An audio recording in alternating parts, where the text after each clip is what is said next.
Hola, buenas tardes a todos y bienvenidos a este nuevo webinar de FI Group. Soy Miguel Carretero, responsable del programa de aceleración FI Boost. Y bueno, lo primero, agradeceros a todos vuestra asistencia. Me consta que tenemos una audiencia muy variada, desde startups, pasando por organismos públicos, grandes compañías y desde empresas locales, así como empresas que nos acompañan desde Latinoamérica. Así que, bueno, muchas gracias por la asistencia. Esperamos que el webinar sea de vuestro agrado y os pueda aportar valor. Para los que no conozcan F Group, comentaros que somos una consultora que está especializada en ayudar a las compañías en la consecución de financiación pública e incentivos fiscales para sus actividades de innovación y de investigación y desarrollo a nivel global. ¿De acuerdo? Durante esta sesión, lo que queremos transmitir o queremos conocer de primera mano de este panel de expertos que tenemos, cómo creen que la pandemia que estamos sufriendo puede afectar a las relaciones entre las grandes corporaciones, entre startups, y qué lecciones podemos extraer de esta situación que estamos viviendo también.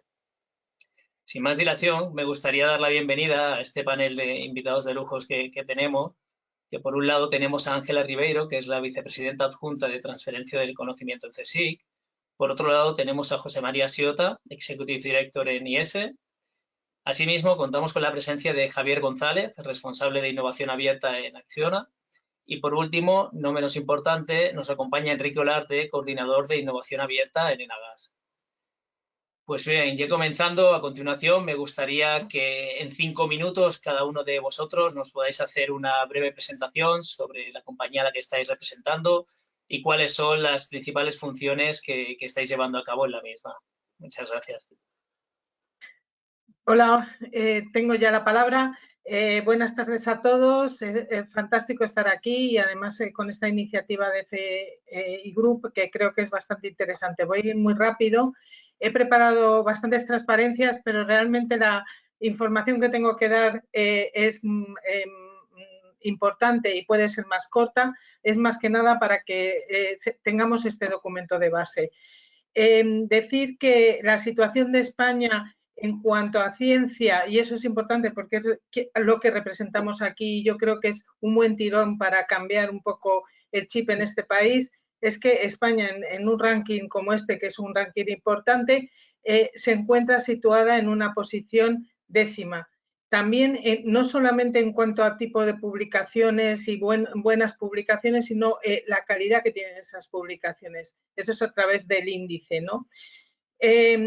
Si hablamos del CSIC, en ese mismo ranking nos encontramos que en el ranking mundial de todas, estamos hablando de la situación que tiene el CSIC en Europa, en su zona de Europa, está en la posición 6ª frente a la posición 21 que tendría en el ranking mundial de todas las instituciones públicas y privadas que se dedican a investigación. Si hablamos de España, el CSIC está en la primera posición y en ese ranking español es la Universidad de Barcelona la que está en la segunda posición, estando en la mundial, en la posición mundial, en el ranking mundial, en la posición 182. Esto se puede gracias a que el CSIC es una institución que es la primera en España que se dedica a investigación y la tercera en Europa y que tiene estos números que veis aquí en cuanto a cantidad de personal, de plantilla y en cuanto sobre todo a cantidad de investigadores trabajando. Y estos son los presupuestos con los que trabaja el CSIC. Por otra parte, somos 120 centros distribuidos por toda España, de los cuales 53 son mixtos, compartidos fundamentalmente con universidades. Trabajamos en todas las áreas científicas del conocimiento, que van desde humanidades, ciencias de tecnologías de materiales, pues bueno, haciendo una posible división, estas 8 que veis aquí. También gestionamos grandes infraestructuras como la base antártida de Juan Carlos I, el Observatorio Astronómico de Calar Alto, la Reserva Biológica de Doñana, los 2 buques oceanográficos y también el Museo de Ciencias Naturales y el Jardín Botánico son parte de la gestión del CSIC. Si hablamos en cifras, bueno, aquí tenéis las cifras en cuanto a formación, en cuanto a publicaciones. Lo más importante es que nosotros, siendo un 6% de los investigadores aproximadamente de España, contribuimos a un 25% a ese número que habéis visto antes, ¿no? Y esto son publicaciones, pero a mí lo que me interesa es qué puedo sacar de estas publicaciones. Esta es la situación de la ciencia y la innovación en Europa.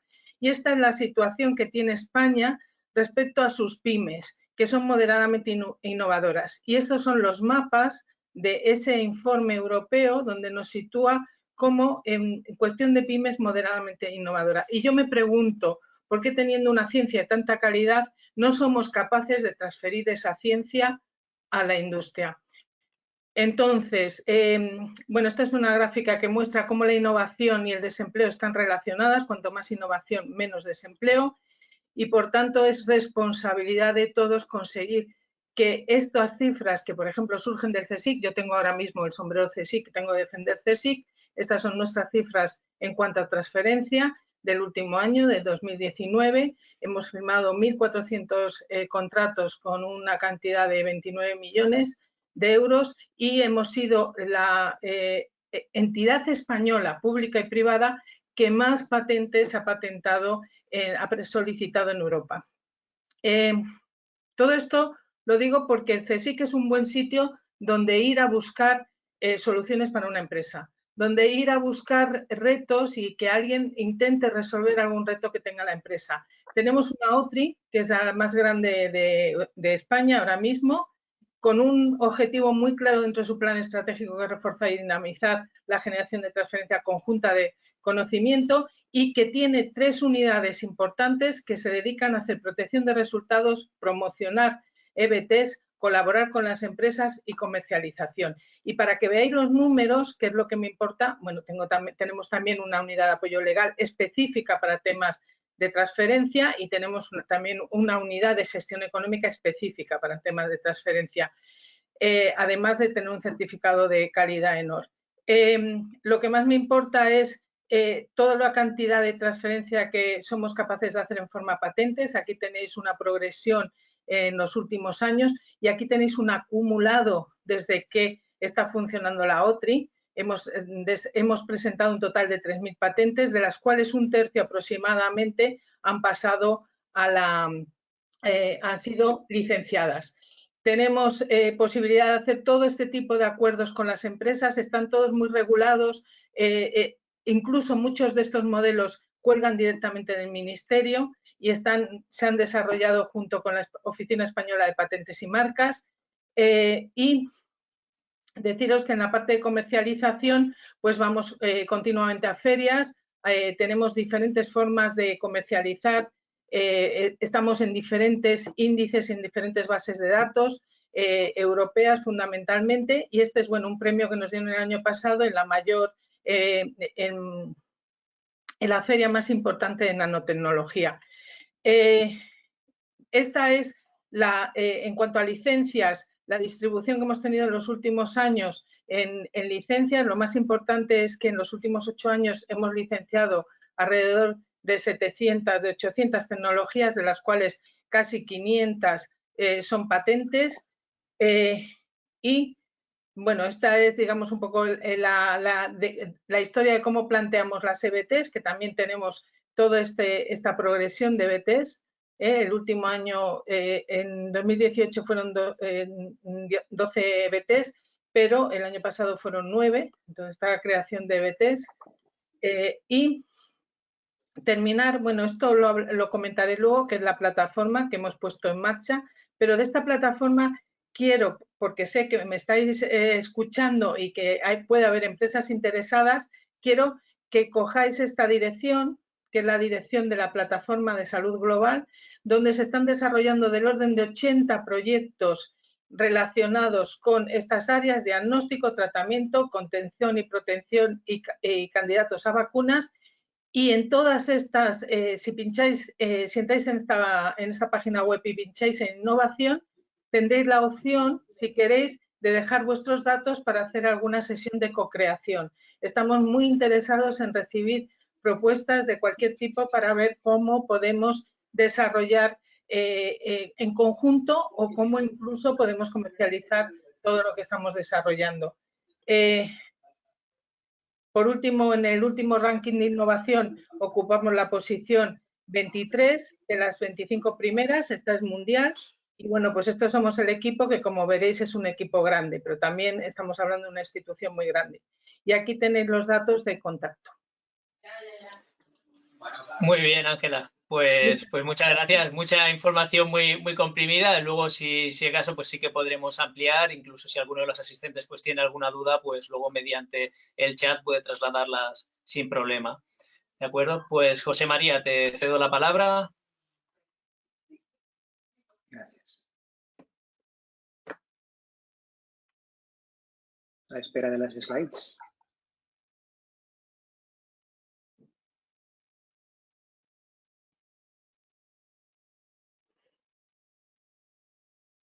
Bueno, mientras se van cargando, me voy presentando, pues además del gorro que tengo aquí, y primero de todo, bienvenidos a todos y gracias a Clínica Díaz por organizar este excelente evento que está lleno, o sea, es brutal.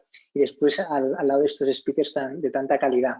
Entonces, para los que no me conozcáis, pues tengo principalmente dos gorros. El principal gorro, estoy como director ejecutivo en el Centro de Innovación Iniciativa Emprendedora de IESE, que ya muchos conoceréis, ¿no? Escuela de Negocios, tienen rankings, y después estoy también como experto en temas de corporate venturing, tanto en la Comisión Europea como el Foro Económico Mundial. Y ahora, muy rápidamente, en unos 4 minutos, lo que quería era, para todos aquellos gobiernos, universidades, corporaciones y startups que nos estáis viendo hoy, pues daros un poco la estructura y distintas actividades que estamos haciendo actualmente en IESE, por si hay alguna que os pueda interesar y que queráis colaborar. La segunda es a nivel de investigación, qué cosas hemos hecho, hacia dónde estamos yendo y también para más tarde pues pediros feedback en esta dirección. Si funciona, perfecto. Este sería el IESE Venture Hub que aúna todas estas actividades de iniciativa emprendedora con estas 3 audiencias, emprendedores, inversores e innovadores. En cada una de ellas tenemos estas 6 áreas temáticas, ¿no? Startups y Scale-ups para la parte de emprendedores, la parte de innovación corporativa, que hoy sobre todo es donde nos vamos a focalizar, aunque también tocaremos algo de transferencia tecnológica, y Ángela ya ha descrito muchas cosas de forma muy interesante. También la parte de Entrepreneurial Finance y por último un módulo que hacemos de emprendimiento por adquisición que hacemos con Stanford que se llama Search Funds. Y dentro de cada una de ellas, pues todas estas iniciativas, que no voy a entrar en ellas, pero desde modelos de incubación, aceleración, mucha investigación aplicada, que veréis muchos estudios en el mercado actualmente y cosas que os puedan interesar más por la tipología de asistentes que estáis. Hoy quizá me planteaba esta caja aquí, la de Open Innovation Conference, donde estamos conectados con más de 500 Chief Innovation Officers a nivel mundial y sacamos una media de unos 3, 4 estudios al año en esta dirección. También la parte de transferencia tecnológica, que hacemos investigación aplicada sobre esto que hemos comentado antes, ¿no? Cómo comercializar descubrimientos y distintos programas como, por ejemplo, el Invest Horizon, donde estamos apoyando a más de 5.000 emprendedores europeos, Deep Tech, para que consigan comercializar sus descubrimientos y también levantar fondos que ahora suele costar especialmente cuando estás en ese sector. Ahora haciendo un poco más de zoom en la parte de innovación abierta, estos son algunos estudios que hemos lanzado últimamente con vuestro móvil. Si hacéis una foto, vuestro iPhone tenéis con el QR code, os podéis acceder al estudio y os los describo rápidamente para que podáis escoger cuál es el que más os puede interesar. En el primero nos focalizamos más hacia la izquierda y es un poco también cómo ha ido evolucionando tendencias y necesidades del corporate venturing, donde cada día han ido cambiando y veremos qué es lo que viene después, que vamos a sacar de aquí unos 40 días, que veréis cuáles son los pains, los daños, los que no nos deja dormir por las noches. Al principio, al final las necesidades eran, oye, ¿cómo creo? ¿Cómo escalo mi unidad de corporate venturing? Más tarde fue, oye, ¿cómo lo optimizo? ¿Cómo aumento velocidad? ¿Cómo reduzco costes? ¿Cuál es la mejor autonomía o ha de tener mi unidad? Casos de éxito. Oportunidades por el mundo. Nos fuimos a Latinoamérica y mapeamos qué están haciendo las corporaciones con startups allá. Y después este último estudio donde intentamos hacer la conexión entre corporate venture y transferencia tecnológica. Y por último, antes de empezar, como vamos a hablar mucho de corporate venturing, de innovación abierta, me gusta empezar con una definición, porque una cosa que hemos identificado es que según a quién preguntemos, en qué geografía preguntemos y en qué momento de la historia lo preguntemos, nos dan definiciones distintas. Así que durante los últimos años hemos intentado consolidar una serie de definiciones para que se pueda hablar y que lo que digamos sea lo mismo que se entiende y viceversa. Para ello, hemos estado siguiendo esta definición que cada vez está más consolidada, donde definimos corporate venturing como este framework colaborativo entre empresas establecidas y startups innovadoras, ¿no? Para adoptar innovación que viene de afuera. Varias conclusiones de esto relevantes. La primera, como podéis ver, Corporate Venturing no es solamente Corporate Venture Capital, sino que hay muchos otros mecanismos, como veis aquí, Venture Clients, Hackathons, Venture Builders y muchos otros. La segunda, dentro de innovación abierta hay muchas más cosas, no es solo Corporate Venturing, también tenemos ahí University Venturing, Government Venturing y muchas otras. Y la tercera, al final esto está dentro del framework de innovación abierta que presume que se puede adoptar la innovación desde afuera. Por tanto, suele ser una innovación que viene de fuera adentro de la corporación. Bueno, con esto os dejo al siguiente panelista y gracias por escuchar. Muy bien, pues muchas gracias, José María. Pues damos paso a Javier, que nos cuente brevemente qué acciones están realizando ellos en Acciona a través de su mecanismo y en concreto cuál es su rol actual. Muy bien, bueno, pues lo primero, gracias por la invitación. Os cuento brevemente, va a ser muy rápido, un poco nuestro acercamiento a la innovación abierta en Acciona. Lo primero es unas pinceladas, ¿no?, respecto a la empresa. No voy a comentar mucho de la empresa porque creo que es conocida, pero sí que me gustaría recalcar alguna cifra, ¿no? Realmente nuestra empresa, que fundamentalmente se dedica al desarrollo de proyectos de energía renovable y a infraestructuras sostenibles, es una empresa diversificada, pero hay algo curioso y es que no todo el mundo sabe que somos la empresa energética más grande trabajando exclusivamente en energía renovable, con más de 10.000 megavatios desplegados por todo el mundo. Y que además somos una empresa que es neutra en carbono desde el 2016. Y eso es interesante, ¿no? Porque al final vas viendo que tiene que haber un compromiso a nivel general y en Acciona en particular respecto a dos pilares, ¿no?, que creemos que son fundamentales. El tema de la sostenibilidad como modelo a seguir y a largo plazo, y luego la innovación, ¿no? La innovación que efectivamente es un poco el que te marca este claim que estamos empezando a utilizar, el de Business as unusual. Y ese Business as unusual es la base para una innovación que es importante en nuestra compañía y en concreto, en este caso, por ejemplo, la innovación abierta, ¿no? Creemos que gracias a las iniciativas de innovación abierta la empresa está yendo a un siguiente nivel y es por esa razón por la que creamos iNovation, que realmente es una plataforma en la que ponemos en colaboración startups y partners con gente, con empleados de la compañía. Queremos aprovechar todas esas nuevas tecnologías, esos nuevos modelos de negocio que se están generando ahí afuera y queremos también engancharlo y trabajar conjuntamente con toda la experiencia que tienen nuestros centros de I+D y nuestros equipos de innovación, ¿vale? Al final, nuestra filosofía es hacer la innovación más abierta, más disruptiva en términos de generar nuevos modelos de negocio y nuevos ingresos, pero también más digital, ¿no? Algunas cifras, un poco haciendo balance de estos años. Esta iniciativa se lanzó en 2017, es de reciente creación, pero sí que vemos que hay cifras que realmente sirven para estar orgullosos. No tanto en el sentido de proyectos que se puedan desarrollar o startups que han pasado por el programa, porque esa realmente no es el principal indicador. El principal indicador es, primero, el número de unidades de negocio que han participado en la iniciativa, es decir, cómo empezamos con 4 unidades de negocio, pero poco a poco se han ido sumando distintas unidades de negocio de la compañía, diversas y con distintas necesidades, pero que realmente han visto el valor de trabajar y colaborar con startups en un método de co-creación, un poco como comentaba Ángela en su presentación. Y también el número de personas involucradas, cómo ha ido variando con el paso del tiempo el número de personas que van enfocadas a trabajar y a colaborar con las startups, incluso generando esos equipos, ¿no? Al final son expertos de Acciona que se van mezclando, van colaborando conjuntamente con las startups, con los CEOs, con los CTOs, para generar esos nuevos modelos de negocio, para generar esa innovación.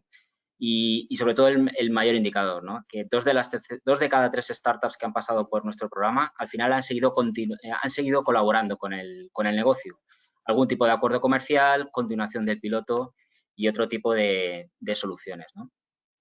¿En qué estamos hoy? Pues estamos ahora mismo en nuestro programa intentando cerrar por las circunstancias.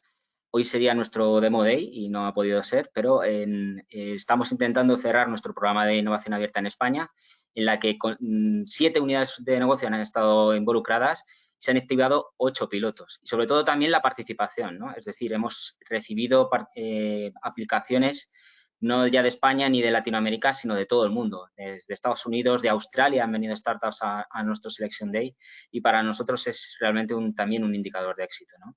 Y en la parte de Chile, hemos lanzado este año por primera vez nuestra iniciativa en Chile, que también va intentando generar ese entorno de colaboración e incluso impulsando el ecosistema chileno, en el que Acciona es una empresa bastante importante allí. Pero además, también como novedad, estamos trabajando con los clientes de Acciona. La mayor industria allí es la minería del cobre, y precisamente como clientes de Acciona les hemos dado la oportunidad a que compartan con nosotros algunos de los retos de innovación para poder trabajar de forma conjunta con nuestros expertos y startups para generar esas soluciones y hacer ese modelo de negocio más sostenible, ¿no? Y ahí veis algunas de las cifras. Pero también como cometido es el apoyo y el impulso al ecosistema, tanto en España como en Europa. En principio, nosotros estamos apoyando todas las iniciativas, las más importantes, las más conocidas que hay en términos de innovación abierta en España, intentando afianzar y generar ese ecosistema de innovación y apoyo al emprendimiento. Y formamos parte del Startup Europe Partnership, ¿no? Al final es un brazo que la Unión Europea tiene para impulsar la colaboración entre scale-ups y corporaciones, en la que estamos presentes y de manera muy activa, y hay algunos ejemplos de premios que nos han dado y por lo que estamos orgullosos. Y básicamente ese es un poco nuestro acercamiento y sobre todo pues el compromiso que tenemos con la innovación abierta. Perfecto, Javier. Pues muchas gracias por la introducción. Para terminar esta fase de presentaciones, pasamos a Enrique de la parte de Nagas, que nos cuente, y luego ya entramos más en detalle del debate. Adelante, Enrique. Vale, muchas gracias. Buenas tardes, Miguel. Buenas tardes a todos los que nos están viendo desde los ordenadores. Un placer estar aquí con estos panelistas y con este tema, ¿no?, que nos encanta a todos y que a nivel profesional nos disfrutamos mucho, ¿no?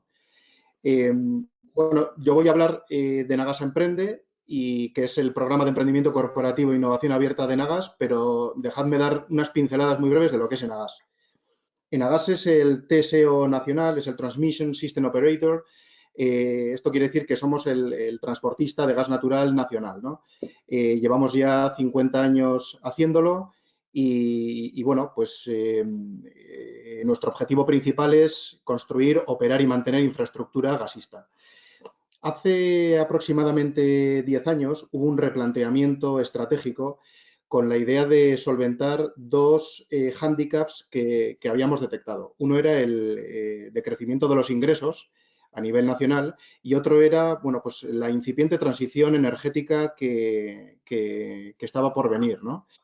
En cuanto al primer pain, ¿no?, en cuanto a la primera, digamos, hándicap, el problema era que no era un problema, era que el sistema nacional estaba consolidado, estaba ya construido. Como veis, es una malla bastante desarrollada.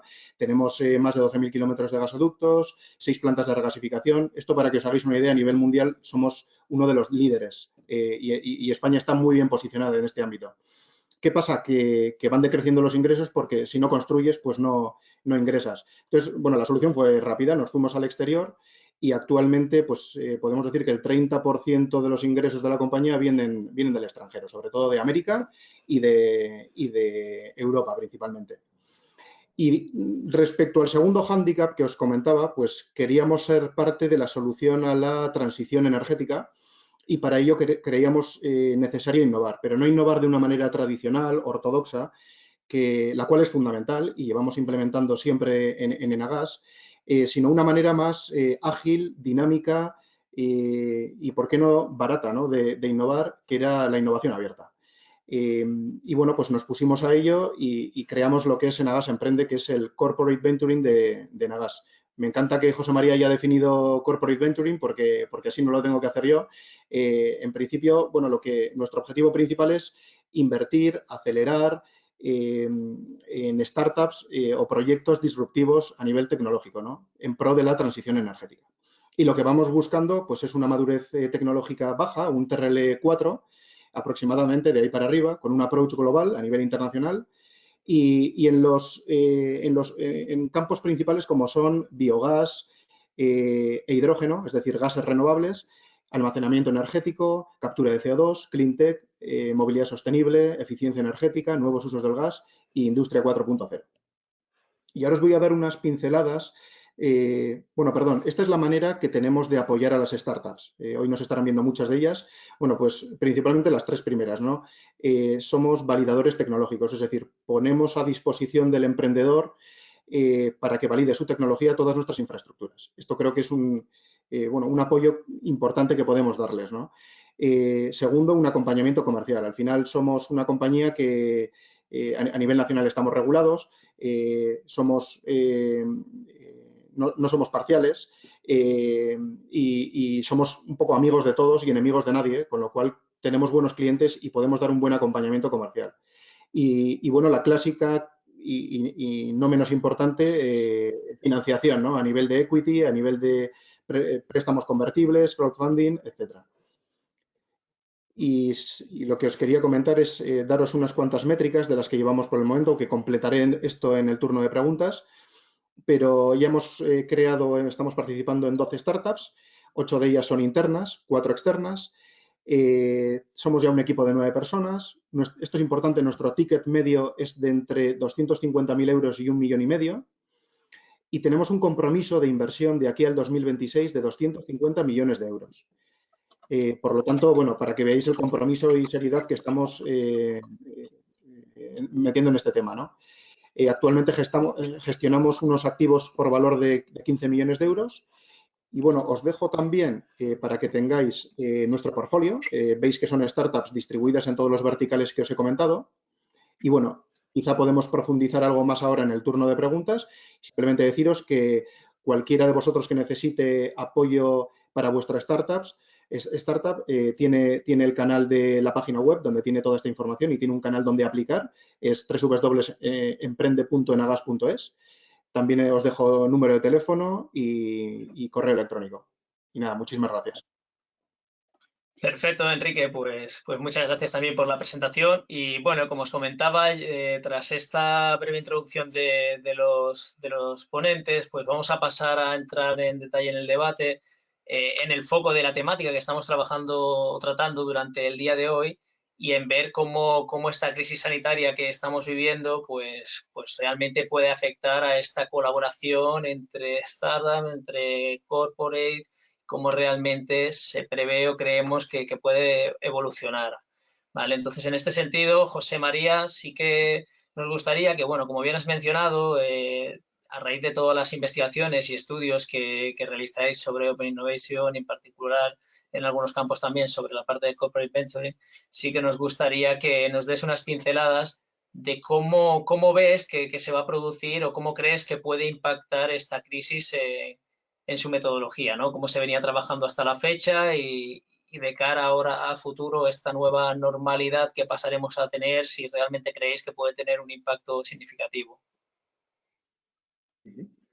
Ahí me parece que, o sea, como veíamos antes en esa evolución de estudios que van conectados con evolución de desafíos que tiene la industria, es interesante cómo están cambiando las cosas. Y me gustaría hacer relevancia en un par de aspectos. El primero es la parte del crecimiento actual, es decir, si comparamos el número de corporaciones que están haciendo corporate venture, ¿no? Pues trabajando con esos emprendedores, con esas startups, desde el 2013 se ha cuatriplicado ese número, dependiendo de las geografías. Pero esto tiene una serie de consecuencias. Primera, antes éramos o había pocas corporaciones yendo a por un emprendedor. ¿Qué pasa? Que ahora todas las corporaciones van a por el emprendedor o emprendedora bueno.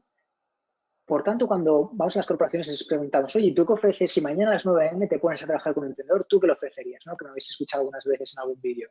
Y la gente, pues todo el mundo contesta lo mismo, ¿no? Pues recursos financieros, distribución, expertise técnico. Pero después si pensamos, oye, ¿y tu principal competidor qué ofrecería?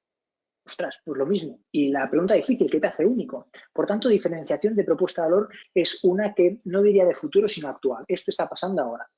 La segunda, que va también en consecuencia de este crecimiento, es identificación. ¿Cómo consigues identificar las oportunidades antes que tus competidores? más difícil que nunca. Ahora, si miras la gente las corporaciones que están usando, todo el mundo usa lo mismo. Las bases de datos Crunchbase, AngelList, PitchBook, Global Corporation Analytics, hay cantidad. Por tanto, la identificación de deal flow se está democratizando y el número de formas de acceder a ese deal flow está aumentando. Por tanto, la pregunta es cómo consigues identificar esas oportunidades, esos descubrimientos de startups o scale-ups antes que tus competidores. Y esto conecta con la tercera, que es yendo a la raíz.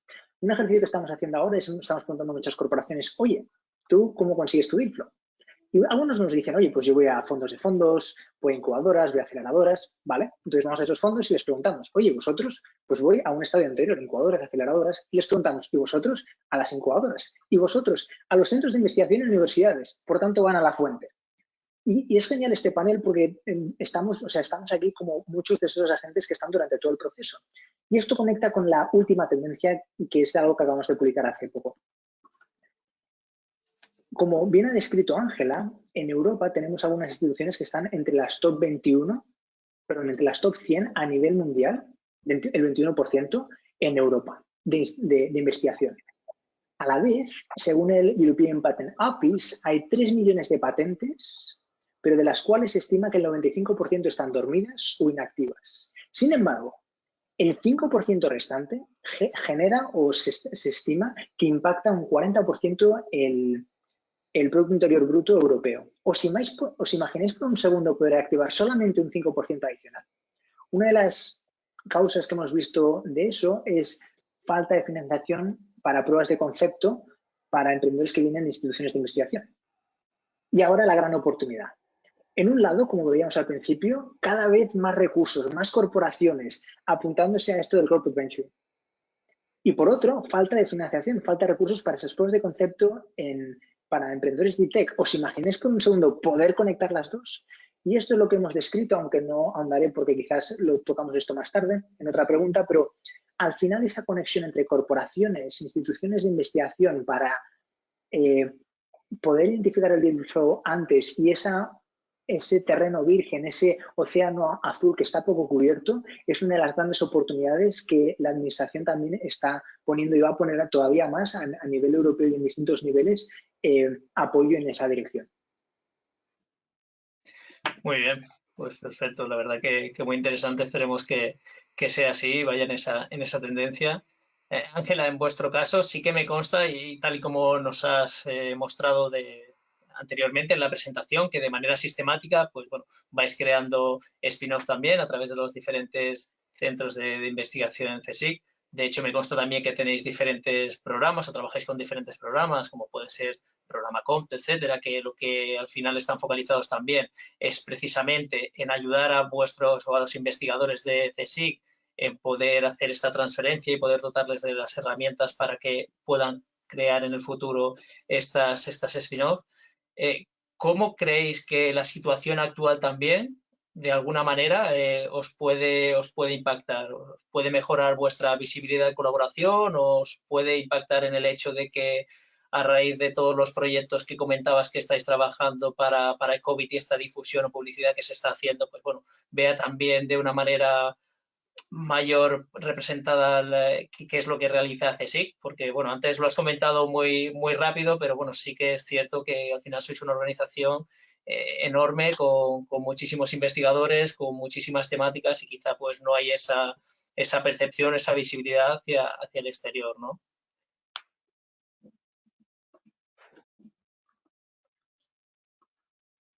El micrófono, Ángela, no te escuchamos. Gracias. A ver, yo creo que independientemente del CSIC, que tiene mucho potencial, hay un problema en España, no se conoce la investigación que se hace en España y la calidad. Yo he empezado con esa primera imagen en la que se veía el ranking de cómo estaba España.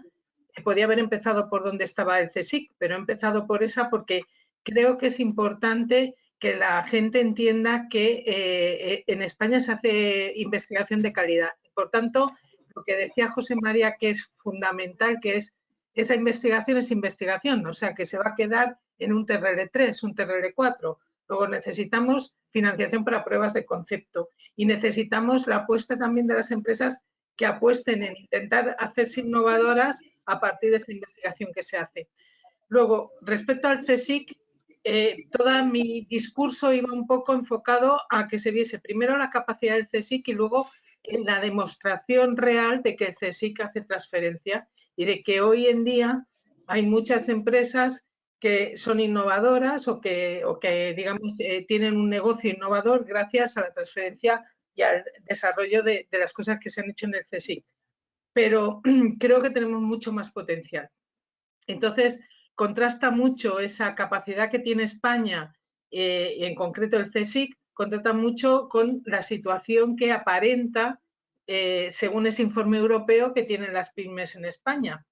Entonces, eso es lo que hay que cambiar. Probablemente yo veo, y contestando a tu pregunta, veo que ahora tenemos una oportunidad para hacer eso, por varias razones. O sea, desde el CSIC tenemos la oportunidad de que hemos aparecido mucho en los medios. Yo si ahora salgo a la calle con un micrófono, probablemente diga la palabra CSIC y alguien diga, uy, esos investigan. A lo mejor no sabe exactamente cómo ni qué, pero ya nos van situando. Eso no pasaba hace unos meses. Incluso cuando yo hacía este discurso, mucha gente de nuestro ámbito se sorprendía de ver que teníamos esa capacidad. También me parece increíble que el CSIC tenga mucho negocio fuera de España, más casi que en España. O sea, esas cosas marcan un poco el pulso de un país que también necesita creer más en lo que tiene dentro, ¿no? Entonces, yo espero que esta situación nos permita darle una vuelta a las empresas por intentar salir de esa situación de crisis, permita y esté abierta a la innovación. Espero que dentro de esa innovación el hecho de que se nos conozca un poco más nos permita ser más partícipes de esa innovación y sinceramente creo que lo que necesitamos es eso, que la gente nos venga a buscar cuando tiene ideas ambiciosas. Sí, desde luego, Ángela. Yo creo que también, como comentas, existe mucha capacidad, tenemos mucha capacidad a nivel nacional y hay que tratar entre todos también de impulsarla y explotarla, obviamente. Javier, Enrique, por vuestro lado, nos comentabais que, bueno, tanto como vuestras compañías Acciona, Enagas, están trabajando activamente con estos modelos ya implantados a través de las diferentes iniciativas, ya sea Innovation o ya sea la parte de Enagas Emprende. Entonces, en este sentido, sí que me gustaría saber, como ya habéis tenido esta experiencia también de colaboración en diferentes ediciones, ¿cómo veis que esta situación a día de hoy pueda cambiar, ¿no? Comentabas antes, Javier, que tendríais que estar realizando la parte del Demo Day y esto, por ejemplo, pues ya está trastocando un poco los planes. ¿Este tipo de colaboraciones se pueden ver afectadas de alguna manera? Bueno, hemos pasado por varias fases, ¿no? Yo creo que la primera, y sobre todo pues en marzo, cuando empezó el confinamiento, lo primero era fase de contención, es decir, había un entorno de incertidumbre, qué va a pasar con determinados proyectos. Nos encontramos con un problema y es que hay dos velocidades. Hay proyectos que son meramente digitales y que se pueden perfectamente continuar en online con los equipos trabajando desde casa. Y hay otro tipo de proyectos que están en stand-by porque, lógicamente, una de las ventajas que tiene nuestro programa es el testeo de soluciones en un entorno real y en ese momento no era posible. Se dio paso a todo lo que es el mundo maker, ¿no? Todo el mundo estaba haciendo mascarillas, viseras, respiradores y, sin embargo, nosotros con ese potencial que nosotros teníamos internamente dentro de la casa, ¿qué es lo que hacemos, no? Nos centramos en el ecosistema con el que estábamos trabajando en ese momento. Al final se trata de extender los plazos, dar confianza a esos equipos que seguían trabajando, pero además, ¿por qué no?, generar nuevas oportunidades. Y fruto de esa visualización de posibles oportunidades que se presentan a raíz de esta crisis, pues algunos de los pilotos han evolucionado o incluso se han abierto vías paralelas. Por ejemplo, tenemos uno que iba enfocado a logística de última milla y ahora vemos que ese algoritmo perfectamente puede ser utilizado por el equipo de Acciona Mobility para entrega de medicamentos. O, por ejemplo, otro proyecto que teníamos utilizando algoritmos de visión computacional para hacer el seguimiento de una obra mediante una serie de cámaras fijas. ¿Por qué no utilizar esa tecnología para medir el distanciamiento social y vigilar si se usan las mascarillas o no se usan las mascarillas? Todo esto ha surgido fruto de las conversaciones y porque toda la organización estaba mirando hacia el mismo lado. Estábamos poniendo el foco en un gran reto, que era la crisis sanitaria que se estaba gestando en ese momento y ya, obviamente, una parte importante es ese mundo maker, como comentaba, paliando un poco la situación que se veía en ese momento, pero quizá esto sea una oportunidad para poder ver a largo plazo y cuáles son los grandes retos que obviamente el COVID-19 ha sido fundamental, ha sido un reto importante y que afecta a todo el país y a toda la humanidad, pero el siguiente es el cambio climático. ¿Y por qué no utilizar este tipo de generación de oportunidades y todos mirando hacia el mismo sitio? Las herramientas las tenemos. Ángela ha puesto el dedo en la llaga en muchas de las cosas que son necesarias, la investigación, y José María también, ¿no? En su presentación hablando del Corporate Venture como algo que las empresas tienen que implantar y realmente nos hemos sorprendido por la capacidad que han tenido las startups de generar conjuntamente soluciones con los negocios para poder desarrollar ese tipo de soluciones a un gran reto y creo que es el camino. Pues sí, totalmente de acuerdo, Javier. La verdad que por vuestra parte, Enrique, ¿cómo veis esos cambios? Nos comentabas antes, nos hacías la introducción y sí que nos hablabais que vosotros en vuestra iniciativa pues colaboráis ya también de manera activa, ya sea con empresas externas, incluso internas. Estas internas entiendo que son de esas posibilidades de intraemprendimiento, ¿no? De los propios empleados que generan esas iniciativas también y al final pues los podéis acompañar. A raíz de esta situación también, ¿cómo veis? ¿Se potenciará de alguna manera más favorable, menos favorable? ¿Tendrá alguna afectación estos cambios de cara a futuro? Bueno, a ver, nosotros en cuanto a experiencia en colaborar con startups previo a esta crisis sanitaria, pues ya he comentado antes, ¿no? Tenemos 12 startups participadas. Sí que me gustaría comentar que 8 de ellas son gracias a nuestro programa de intraemprendimiento. Entonces, bueno, y esto es interesante, ¿no? En 3 años, la compañía, digamos, presentó 150 ideas de negocio, es decir, que salieron al mercado, y de ahí han salido 8 empresas con su correspondiente CIF. Y estos son emprendedores que dejan Enagas y que se convierten en accionistas de la compañía. Y aquí la primera filosofía del programa de Enagas Emprende, pero basado en la experiencia que hemos tenido estos años. Y es que, como dicen los anglosajones, skin in the game, poner toda la carne en el asador y que la presión, bien entendida, favorece a la innovación, ¿no? Que cada emprendedor sea responsable de su éxito y que para nosotros esto es una de las claves del éxito, ¿no? Para que se aflore esta innovación. Luego también hemos tenido 4 participaciones externas. Para ello hemos tenido que ver casi 1000 startups o tecnologías por todo el mundo, basándonos pues, bueno, pues en congresos, pero sobre todo en scouting a nivel mundial, pero y variopinto, ¿no? Tanto freelance como bueno, bases de datos. Al final yo creo que hay que tocar todo, ¿no? Y más en un campo de nicho como es el nuestro. Luego hay otras 5 startups que forman parte o que han pasado por nuestro programa de aceleración a medida. Y bueno, estos son resultados globales de los que todo el grupo Enagas estamos muy orgullosos. Hay startups pues, que llevan buen ritmo, hay otras que se están desarrollando y están aportando esas primeras métricas y finalmente tenemos las que se han incorporado incluso ya al grupo como línea de negocio y esto para nosotros es el éxito rotundo, ¿no? Y luego en cuanto a cómo creo que puede verse afectada esta manera de innovar tras esta crisis, pues bueno, nosotros desde el primer día de emergencia nacional nos pusimos a trabajar en formato COVID-19 y puesto que las startups, bueno, como sabéis, obviamente son muy vulnerables, no tienen el músculo que tienen las grandes empresas y bueno, pues a nivel puntual inició la pandemia y cuando inició la pandemia se nos ocurrió lanzar una call de ayuda a startups que, bueno, se les hubiera truncado un poco su recorrido y y salir a su rescate, ¿no? Y lanzamos energía positiva. Y pedimos también apoyo a otros corporates, como por ejemplo Acciona, que debo decir que reaccionaron rápidamente. Es decir, que grandes empresas, ¿no? Como suelen decir los elefantes, cuando tienen un objetivo común, se mueven de manera más ágil, son más rápidas.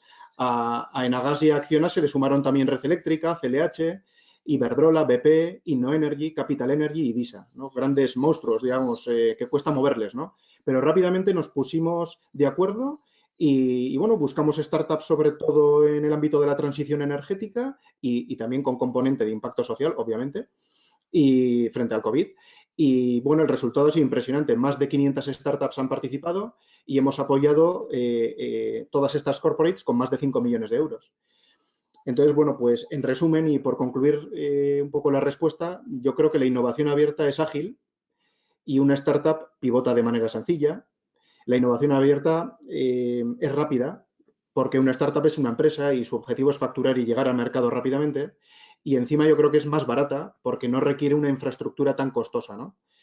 Entonces, bueno, pues por estas 3 razones creo bueno, que la innovación abierta es una solución determinante para diversificar y para innovar en esta era post-COVID.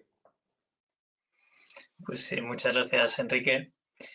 Pasando un poco ahora, cambiando el tono de la pregunta, que me gustaría saber, un poco que os mojéis también en qué opináis sobre el papel de la administración, ¿no? El papel que está jugando la administración para fomentar o si no está fomentando bajo vuestro criterio lo suficiente el apoyo a los emprendedores o quizá este tipo también de iniciativas de colaboración entre las compañías y entre las startups, sobre todo teniendo en cuenta, como muchos habéis contado en diferentes casos, bueno, que tienen un gran poder o un gran potencial estas compañías de crear incluso modelos de negocio disruptivos, favoreciendo a su vez pues esta creación de empleo, ¿no? Que en muchos casos vemos que hay startups que realmente pues crean un modelo diferencial y al cabo de unos años pues oye, se convierten en una empresa bastante de gran tamaño, ¿no? Entonces, bueno, comenzando por ti, José María, que ha sido el que hace más tiempo que no hablas, cuéntanos qué visión tienes en este sentido. No te escuchamos. Decía que en estos últimos segundos estaba intentando ver algunos datos mientras me preguntabas sobre esto que comentabas y leía el siguiente post, cómo la Comisión Europea estimaba hacer una inversión de 650 billones con B entre el 2021 y 2027 a través del mecanismo InvestEU, que ha invertido casi 100 billones en 700.000 pymes, también startups, desde el 2014. Ese es el dato. Entonces, ahí yo lo que veo es que, y cuando has dicho administraciones a distintos niveles, pero empezando quizá por la comisión, porque al final muchas de estas subvenciones o fondos bajan en cascada, lo que veo es que hay ese interés. A la vez, he de decir que es algo delicado y difícil. O sea, en el último estudio que hemos sacado, hemos estado estudiando con distintas instituciones qué hacer y es delicado, porque cuando mueves un hilo se te mueven otros 5. Dicho esto, si conectamos la parte que hemos hablado antes del Call to Venture y ese crecimiento que está habiendo, y por otro lado esta necesidad de financiación en pro de ese concepto que en Europa le llaman el Valle de la Muerte Europeo, ¿no? Esa falta de financiación entre, al principio tienes fondos de investigación, al final tienes fondos de capital riesgo y en medio, nada.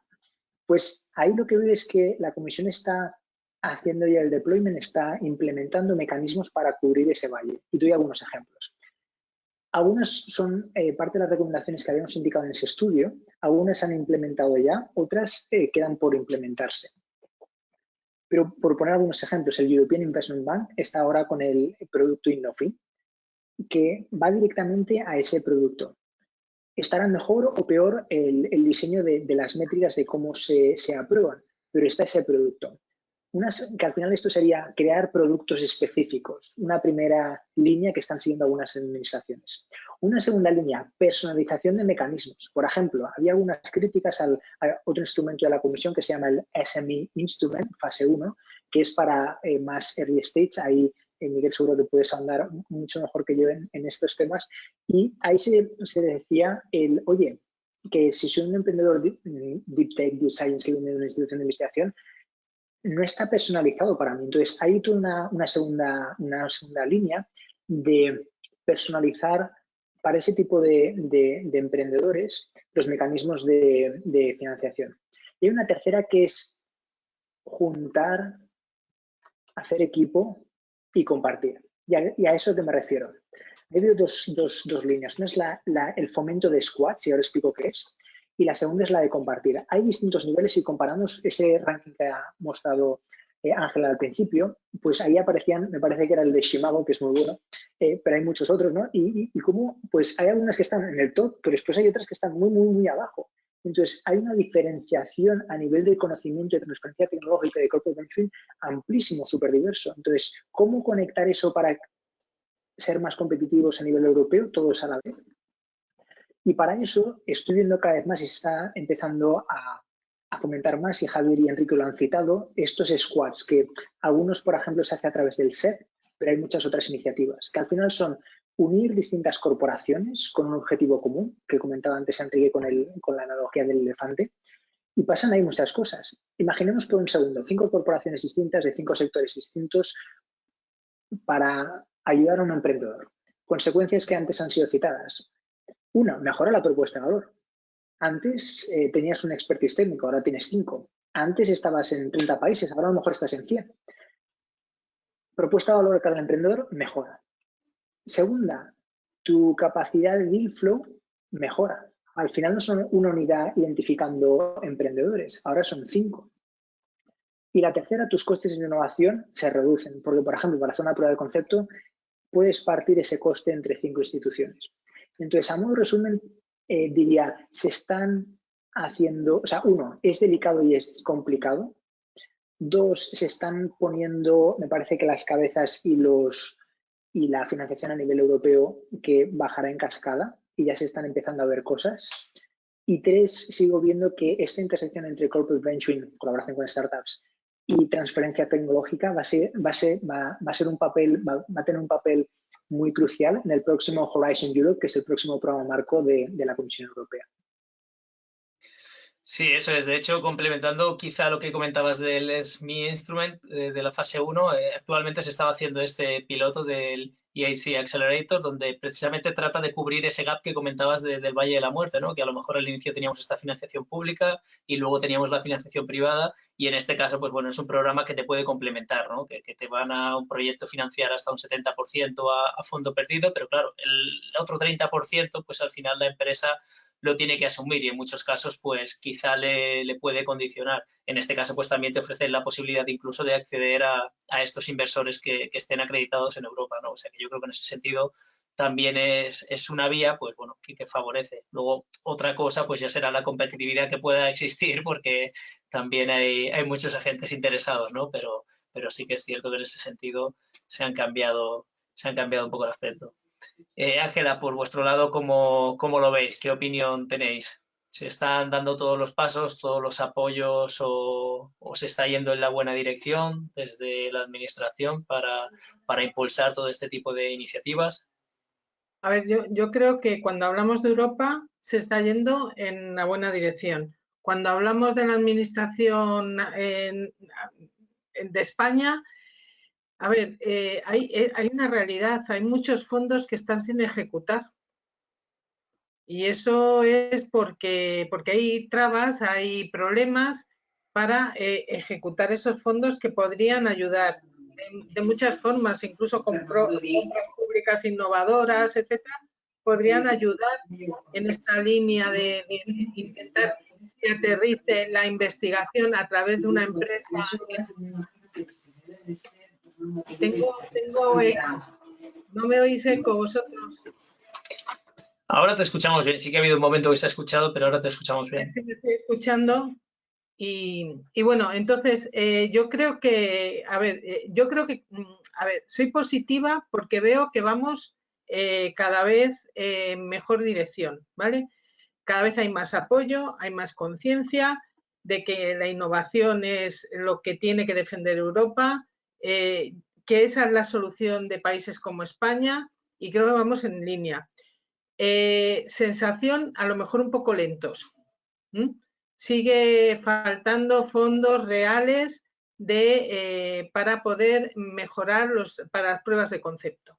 Al final, las pruebas de concepto se desarrollan mucho alrededor de fondos de inversión, pues eso, de comienzo de spin-off, que abordan esas pruebas de concepto a través de captar recursos de un fondo de inversión que va marcando hitos y que si se van consiguiendo, pues bien adelante.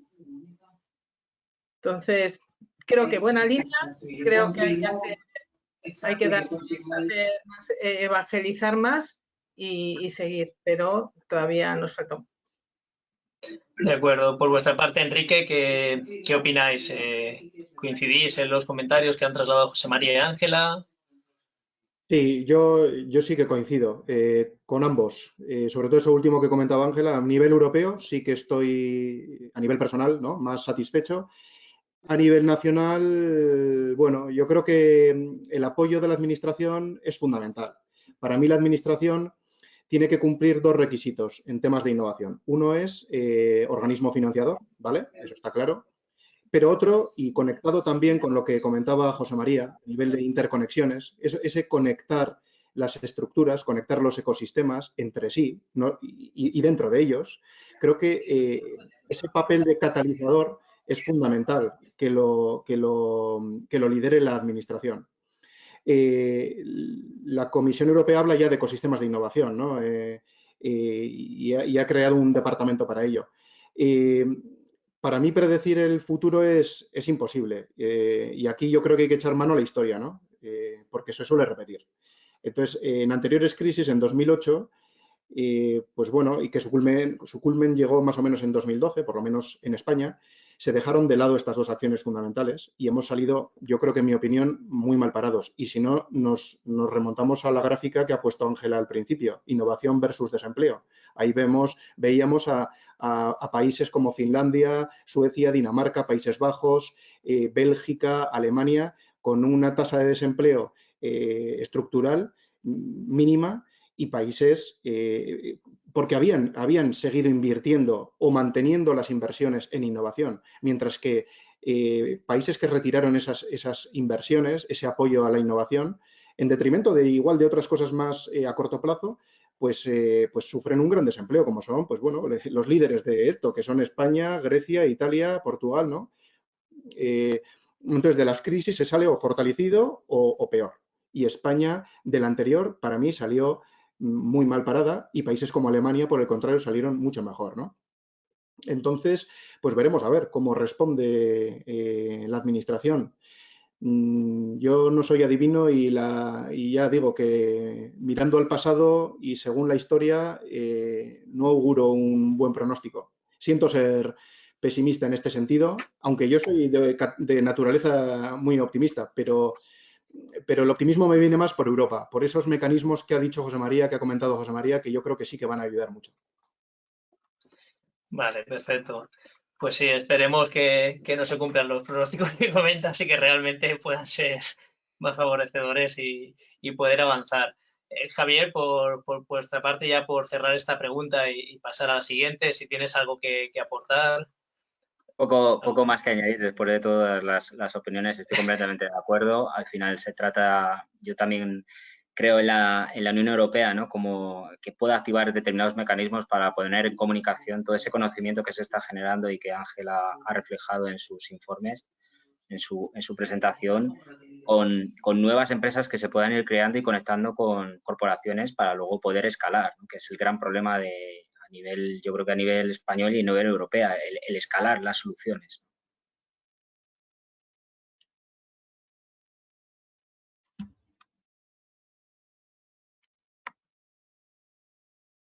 Donde sobre todo, tanto tú como Enrique, creo que aquí nos podéis dar vuestra opinión de primera mano y luego obviamente también José María y Ángela nos darán su visión, pero sí que me gustaría que nos trasladéis qué recomendaciones podéis trasladar o comentar a aquellas empresas que se están valorando o que todavía incluso no han valorado el poder colaborar con startups. ¿Me habéis escuchado? Perdón. Sí, que veo que me han comentado. Vale.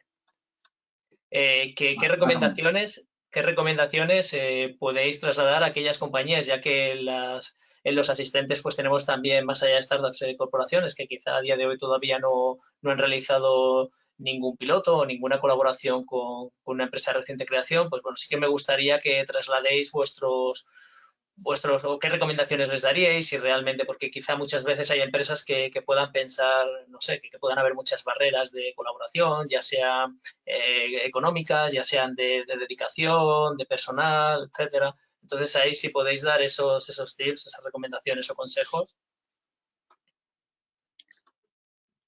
¿Quién empieza? Tú mismo, Javier, por continuar que estábamos comentando. Pues lo principal yo creo que es foco. Es decir, antes incluso de poder contactar con ninguna startup, primero tienes que hacer una reflexión de para qué quieres colaborar con startups. ¿Por qué las startups y no con un proveedor normal, ¿no?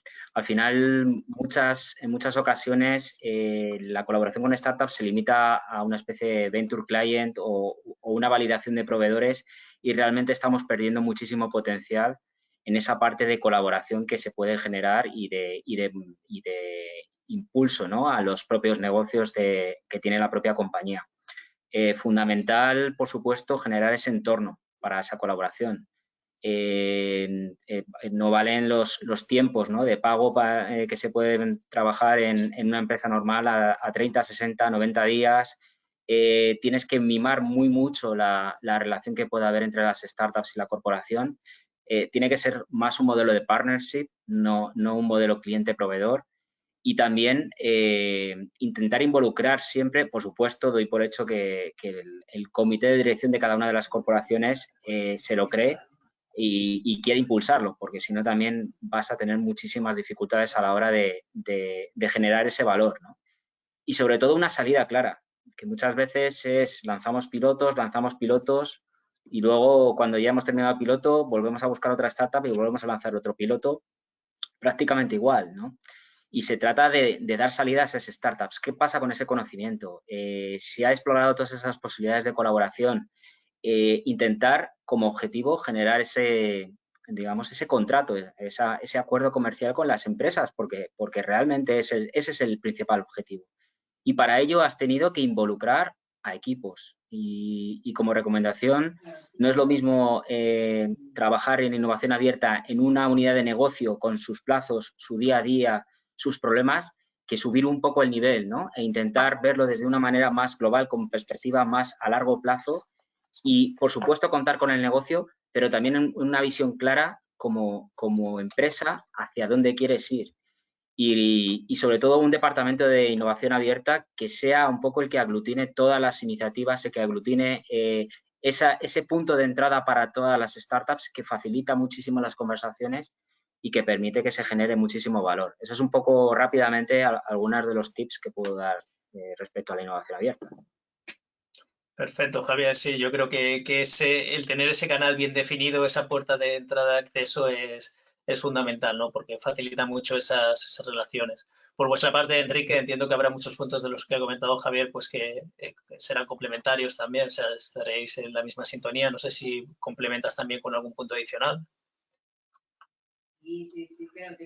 El micrófono, disculpa.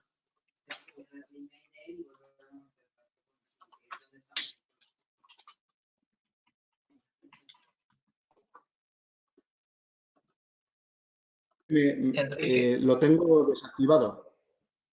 Vale, ahora te escuchábamos. Ahora, es que lo tenían desactivado desde el control. Vale. Bueno, yo suscribo todo lo dicho por Javier, absolutamente todo. Voy a intentar aportar algo distinto. Bueno, para mí, ya lo he dicho antes, ¿no? Para mí la manera de innovar abierta y en colaboración con startups cercanas a mercado, pues es una manera de diversificarse y de adaptación a nuevos escenarios, ágil, barata y rápida, ¿no? Y en definitiva es una herramienta que recomiendo a toda gran empresa utilizar o por lo menos que la explore, ¿no? En cuanto a recomendaciones para startups, pues bueno, yo lo primero que tengan en cuenta a las grandes empresas, no solo a financiadores profesionales, a Venture Capital, porque tenemos recursos y apoyos interesantes. Que sepan qué es lo que necesitan de una gran empresa, si necesitan inversión, si necesitan apoyo comercial, apoyo tecnológico, y que la elijan con ese precepto. Y una vez elegida, pues bueno, que tengan empatía y cintura, no olvidando el objetivo inicial. Y que sepan que no somos un venture capital que busca, bueno, pues un exit financiero en principio y que molestan lo mínimo. Bueno, un corporate busca conocimiento tecnológico, busca diversificación, nuevas líneas de negocio, pero bueno, nos debemos también a nuestros accionistas y tenemos que llevar a cabo un control de las compañías, con lo cual el corporate exigirá control, burocracia, y bueno, quizá en términos de gestión no es tan ágil como un fondo, por lo que hay que tener, como digo, paciencia y empatía. Y bueno, pero es un apoyo fundamental por capacidad financiera, como ha dicho José María, ¿no? Y por conocimiento de mercado a nivel técnico. Así que, bueno, pues emprendedores, utilizadnos porque os podemos ayudar mucho en vuestro crecimiento. Muy bien, muchas gracias, Enrique. Ángela, por vuestra parte, sí que me gustaría también que nos hagas llegar o que traslades a la audiencia estas recomendaciones, ¿no? de las empresas o las grandes compañías o incluso las pymes que comentabas antes, qué recomendaciones haríais para que se acercaran. En vuestro caso en particular, pues ya sea bien a estas spin-off que generáis o incluso a estos pequeños equipos o estas pequeñas empresas, por así decirlo, ¿no? que podáis tener dentro de los diferentes centros de investigación en el propio CSIC, ¿no?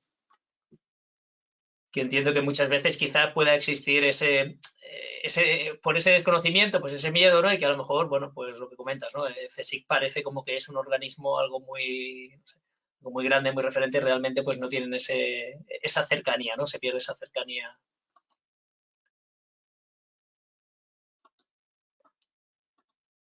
El micrófono, Ángela, también tenemos problemas, parece que está desactivado. Ya. Vamos a ver, sí que es verdad que es tan grande que a veces es muy difícil saber dónde tienes que llegar, o sea, cómo llegar a los grupos o cómo llegar a las investigaciones. Hay 1.600 grupos de investigación, pues es complicado, ¿no? Pero bueno, hay una serie de, digamos, a través de la organización central, en concreto de la oficina de transferencia, cuando se es una empresa, pues si se acerca uno ahí es más fácil. En cuanto a las startups, yo creo que estamos en el otro extremo. O sea, nosotros estamos en el extremo de podemos ser una ventaja para ellos porque podemos ser su I+D. Nosotros podemos convertirlos y de hecho es lo que hacemos con la mayoría de las EBTs que tenemos. O sea, siguen teniendo una pata o están muy unidas a su grupo de investigación e incluso algunos grupos periféricos que le pueden ayudar porque conocen el CSIC. Entonces, al final, sus laboratorios los tienen en el CSIC y eso, pues bueno, es una ventaja. Luego, respecto a lo que comentabais de las inversiones de esta innovación abierta, es verdad que, bueno, con Enrique hace poco tuvimos una reunión, ¿verdad? Analizando pues 2 startups que tenemos en aceleración, que, bueno, pues podrían estar dentro de, digamos, del radar y del tipo de negocio de Nagas.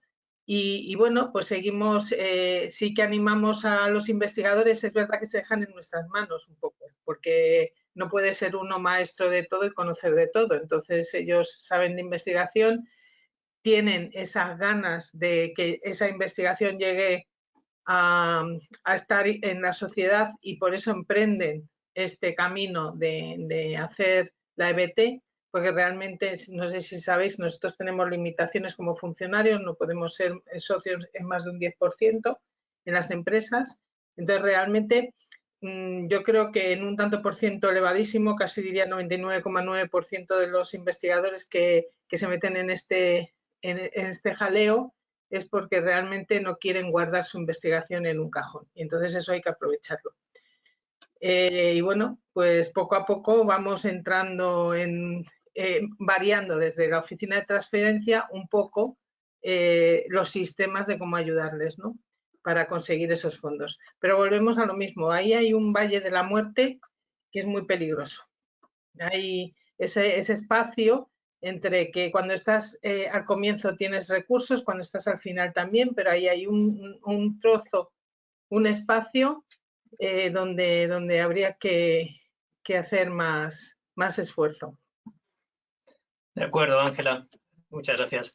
Pues, José María, si te parece, por cerrar esta parte de preguntas, y así damos paso a las preguntas de los asistentes, que algunas ya nos están entrando también por el chat, me gustaría que cierres también estas recomendaciones que, en base también a la visión transversal que vosotros tenéis, sobre qué recomendaciones trasladaríais a aquellas empresas que se están planteando el colaborar o no, que pueda ser complementario a lo que comentaban tanto Javier como Enrique como Ángela, así como por la otra parte también, ¿no? De aquellas startups que no están colaborando con corporates todavía, porque o bien por desconocimiento o bien porque no han tenido buena experiencia, pues que comentar a ver cómo lo ves también.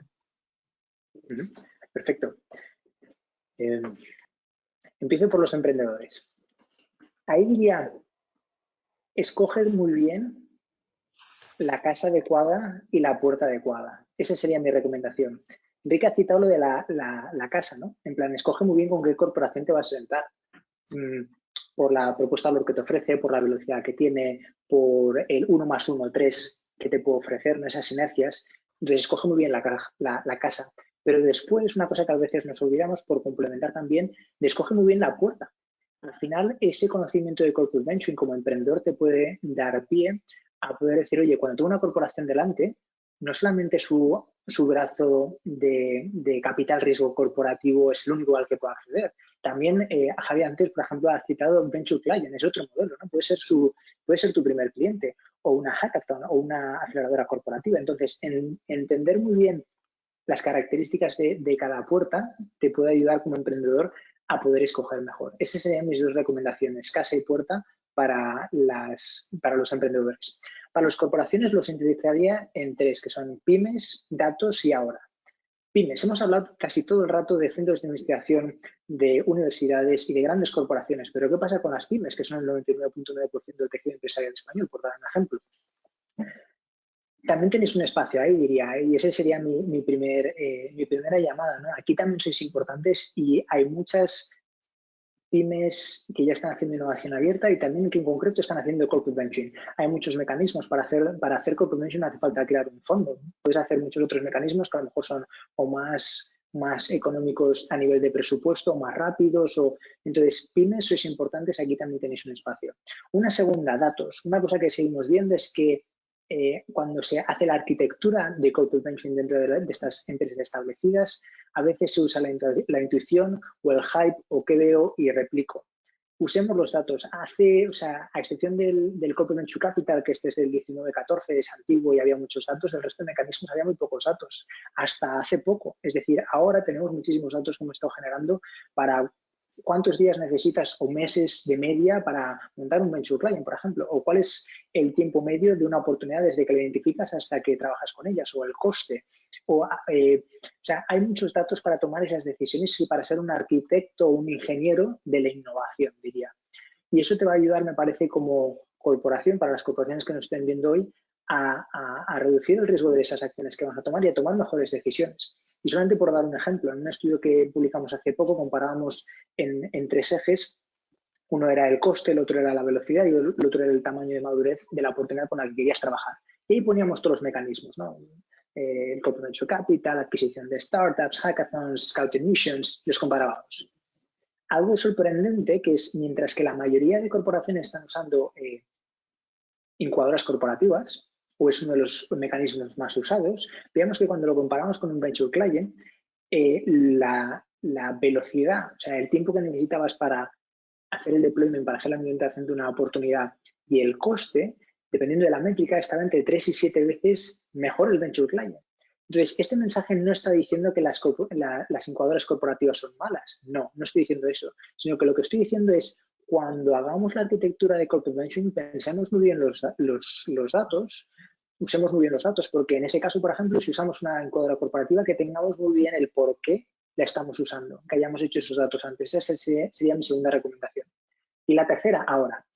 He recibido más de 50 llamadas en los últimos 90 días de corporaciones diciendo, oye, esto se acaba, el corporate venture se acaba después de esto, que me van a cortar la cabeza, entonces no. Y me parece que hay un mensaje de esperanza, de buenas noticias, que es lo que estoy viendo y cuál es el movimiento que estoy viendo en el mercado. Ahí no tengo, esto es más conocimiento, voy a decir, cualitativo, que he visto de sentarme con muchos Skypes con mucha gente, más que un dato empírico que os pueda mostrar en un estudio, aunque en 50 días a lo mejor publicamos algo, pero lo que estoy viendo es un movimiento de tendencia, que es las unidades de corporate venture y también de innovación abierta están aumentando su relevancia en dos aspectos. Y me parece que son aspectos que son clave para ir al comité y decir, hey, seguimos siendo importantes, renueva esto o amplíalo. Y esos son capacidad en castellano sería de sensibilidad quizá, y de agilidad en pruebas de concepto. Y explico. Esto que hemos vivido estos días lo que ha hecho es aumentar la volatilidad del mercado. Por tanto, es más difícil predecir qué va a pasar después.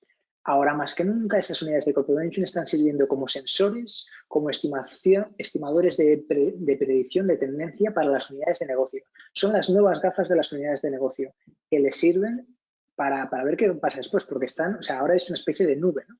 Entonces, la capacidad de anticipar deal flow de oportunidades, de estimar qué va a pasar en el mercado, de generar un ecosistema muy bien conectado y fuerte con otras instituciones, en ese primer aspecto veo que están aumentando, o es mi percepción, la relevancia de las unidades de corporate venture.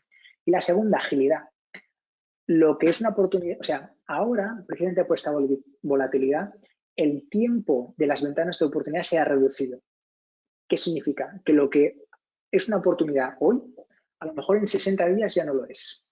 Por tanto, tener la velocidad suficiente para hacer una prueba de concepto en el tiempo adecuado puede ser la decisión para un sí o un no con una startup.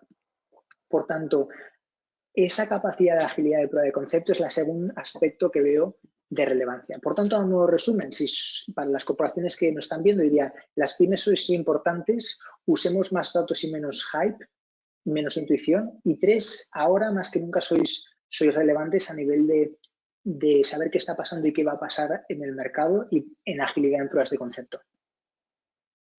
Perfecto, José María. Creo que ha quedado un buen resumen al final. Pues vale, como os comentaba, dejamos de lado la parte del debate y entramos en las preguntas. Recordaros a todos los asistentes que cualquier pregunta que queráis hacer, tenéis el espacio para ellos. Si son preguntas dirigidas, indicar a qué persona le hacemos. Entonces, bueno, comenzando por preguntas que teníamos. Por un lado, nos escriben desde Chile y, bueno, nos trasladan un poco que están intentando crear un negocio, nos detallan un poco estos detalles y, bueno, al final nos comentan que si pudiese haber algún tipo de contacto, etcétera, y si las presentaciones se harán llegar. Sí, comentaros que a los asistentes tras la presentación durante el día de hoy, durante el día de mañana, os haremos llegar las presentaciones que han trasladado los ponentes. Asimismo, también pues tendréis sus contactos también para poder trasladarles cualquier duda que os surja. Vale, luego por otro lado tenemos otra pregunta de Jorge Juárez de Soya que va para Enrique y, bueno, veo que también va para Javier, o sea que así pues la desdoblamos. Nos comentan que una de las áreas que tenéis en este caso en Enagas Emprende es Industria 4.0 y nos preguntan si la realidad aumentada, virtual o mixta puede ser una tecnología interesante para vosotros. En este caso para Enrique. Sí, desde luego que sí.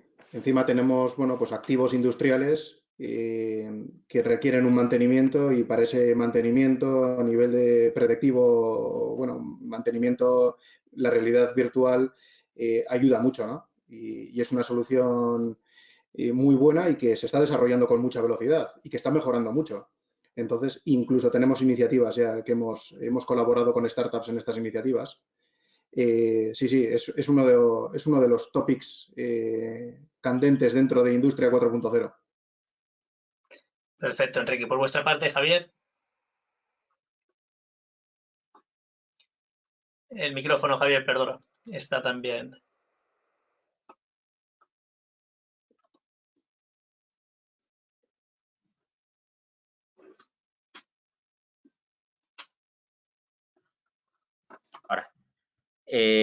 dentro de innovación corporativa tenemos un departamento que le llamamos el Digital Hub y una pata importante es la realidad virtual, realidad mixta, realidad aumentada. Creemos que es una tecnología de futuro, pero no solamente lo utilizamos para Industria 4.0, es decir, temas de conservación del patrimonio o incluso para museos. Pensad que Acciona tiene bastantes negocios y hay muchísimas oportunidades trabajando con esta tecnología. Incluso, lástima, ha pillado un poco pronto, pero esas reuniones virtuales, más allá de lo que nosotros podamos ver ahora mismo en las caras, pues en un futuro van a ser muchísimo más realistas a través de holoportación. Hay determinadas cosas que se están experimentando, que la mayoría son con gafas, pero que en un futuro pensamos que puede ser un factor diferencial, ¿no? A la hora incluso de exponer nuestros propios proyectos o de desarrollo de negocio que se está utilizando hoy y la verdad que es un sector interesante. De hecho, en la página web de iNovation veréis que hay una parte que realmente puede tener interés para aquellas startups o personas que tengan interés en este tema. Perfecto, Javier. Por otro lado, nos preguntan que teniendo en cuenta el panorama... Miguel, Sí. solo una cosita.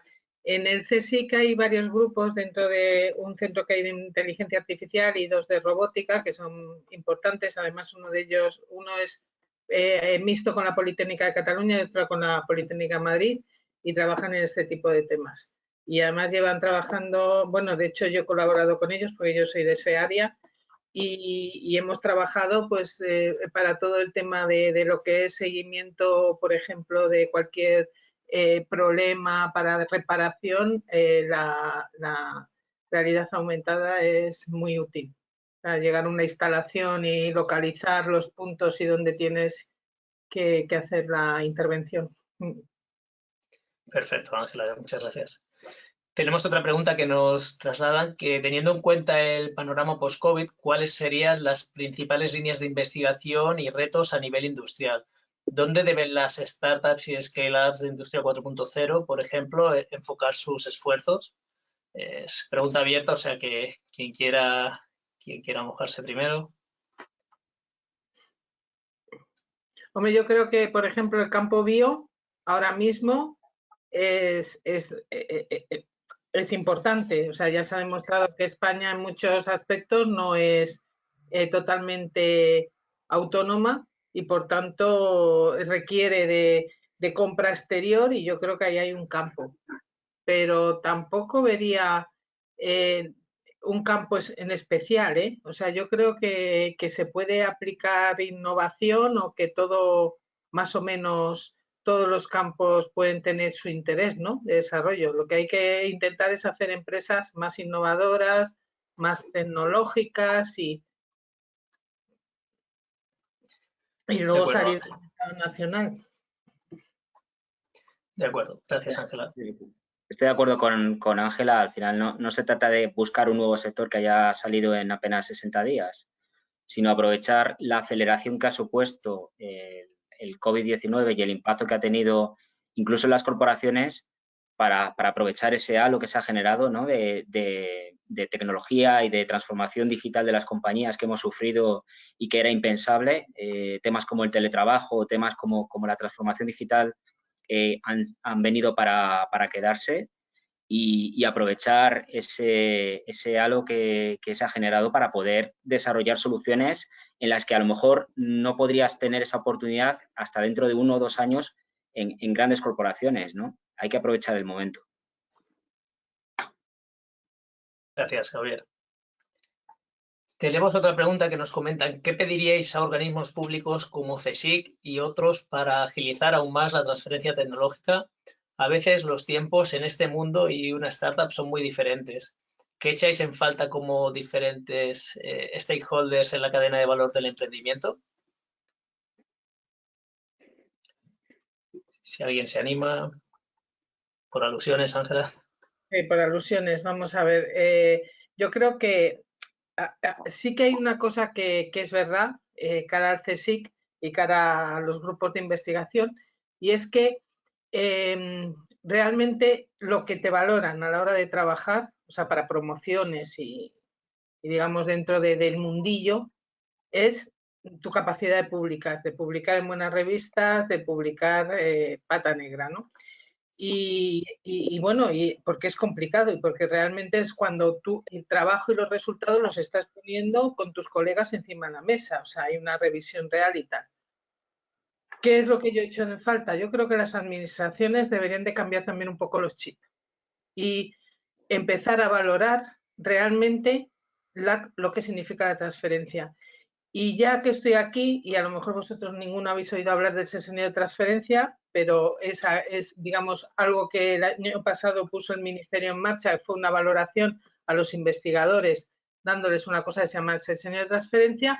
Bueno, pues yo creo que en esa línea debería de moverse un poco la valoración del trabajo de la gente, pero reforzando lo que realmente es transferencia, porque en este sesenio se está valorando también divulgación científica y otra serie de aspectos que no tienen una incidencia real sobre el tejido industrial.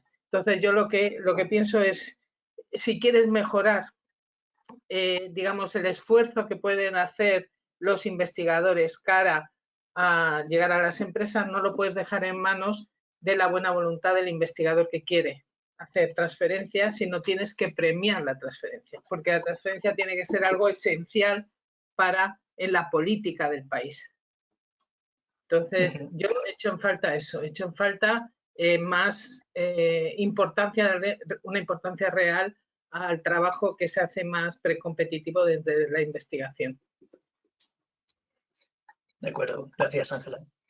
También, Miguel, sí, José María. por complementar solo una cosa, porque esto toca ligeramente el último estudio que hemos hecho con la Comisión sobre oportunidades de co-prevención y transferencia tecnológica. Entonces, vimos que había, dentro de este Valle de la Muerte, había otra serie de desafíos y vemos 3 oportunidades que van conectados con esos desafíos.